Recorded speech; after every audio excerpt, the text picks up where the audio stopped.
Balitang NBA naman, hindi pa makumpirma ni Miami Heat President Pat Riley kung kailan makakabalik sa paglaro si star player Chris Bosh.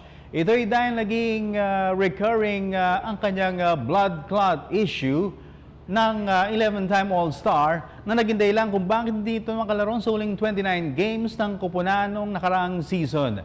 Ayon kay Riley, hindi pa malinaw kung ano ang salukuyang lagay ng kalungsugan ni Bosh at malalaman lamang ang sitwasyon nito sa mga susunod na buwan.